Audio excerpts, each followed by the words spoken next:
Welcome to AP Daily. In this video, I'm Dr. Rhonda Webb, and I teach AP US History at Lassiter High School in Marietta, Georgia. So what will we be looking at today? Well, we're just going to look at an overview of time period 4, which covers the years 1800 to 1848. There's a lot that happens during that time period related to industrialization, technology, and then there's also changes within our political parties. So let's get started. First of all, let's talk about what is contextualization. And I know you've probably studied this some in your class and in some of the other AP Daily videos from the earlier time periods, but let's just revisit that idea. It's more or less the backstory. What is the background or the foundation that led to the topic that your essay is going to be about? So if you've got a DBQ or an LEQ and you're writing that introduction, you've got your thesis that you've already created, and now you're ready to start writing. You need to set the stage because you want to assume that your reader doesn't know anything about your topic. So you've got to explain it to them. What is there to know about the background that will make your issue make sense? Okay, so it's putting in everything within that time period. I also, when I teach this with my students, I always talk about, have you ever seen a TV show where it's a continuation of a previous episode, and they kind of start with a summary from the previous episode, and they say last time on, and whatever the show is, and then they kind of give a little summary, and then they pick up where they left off. That's what you're doing with contextualization. You're creating this backstory that will help your essay make sense. Okay, so why do we want to do this in an essay? Well, it helps with your chronology. It helps kind of situate the issue or the event that's the focus of your essay within a broader time period. And you get points for it on the rubric for the DBQ and the LEQ, so you certainly want to include it. Here's where we're looking for your contextualization to be. You want to make it broad, but it's got to be related to the topic. I had a student one time who was, I believe the essay was about maybe the American Revolution or something like that. And so they felt like you wanted to bring in something from an earlier time period in history. Well, they went all the way back and they were talking about Mesopotamia or something like that. That is totally unrelated. So you've got to have it related to the topic. So if the question maybe was about the causes of the American Revolution, well, maybe you go back and talk about why did Great Britain create colonies in the first place, right? Why were there colonies? And then your essay is going to be about what went wrong between that relationship with Great Britain and their colonies. Okay, so you've got to tie in a couple of things here to make sure that it works. So let's look at an example of how you might want to frame this. If you're stuck, you can always think back to, okay, here's my time period, what's going on internationally, what's going on nationally, and then maybe within the region that you're talking about. And somewhere in that, you would probably be able to pick up some topic that you could work in with your contextualization.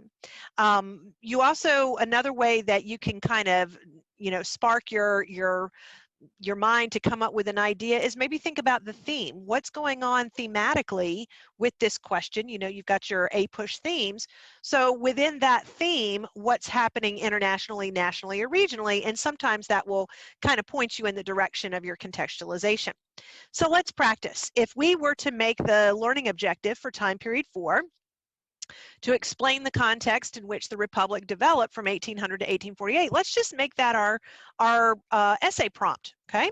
So we've got this idea of the development of the Republic. We've got the new nation, so it's going to develop over this time period, 1800 to 1848.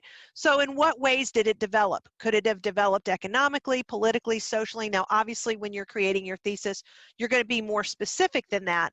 But this will kind of point us in the right direction. What is the question asking you about? So it's all of those areas of development.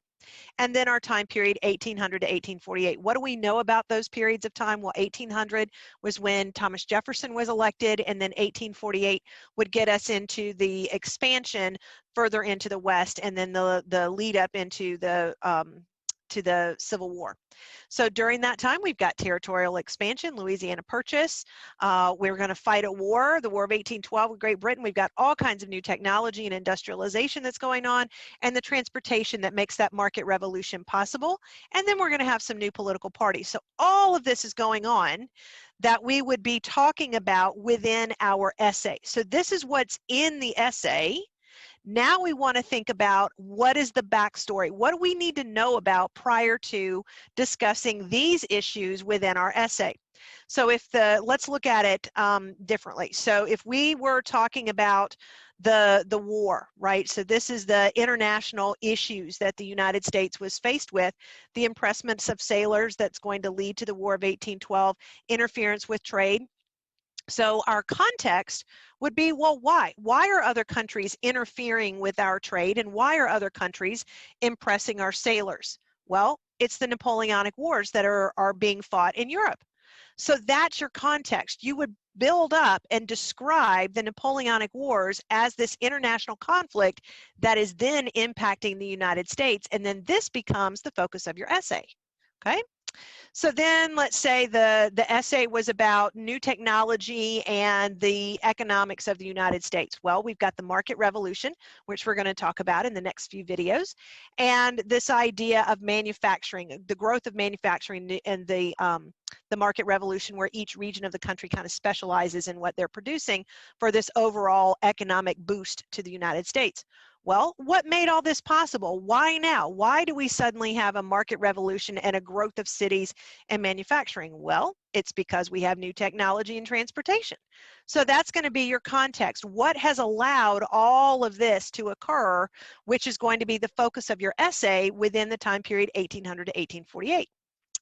Okay, if we're talking about political changes, well, we've got the new political parties. What caused some of those new political parties to form? Well, there's going to be debates over various issues, including economics, and then among other things, the issues related to slavery in the United States. Well, so what's the backstory there? Well, democracy expands. We get more people who are going to be participating in voting.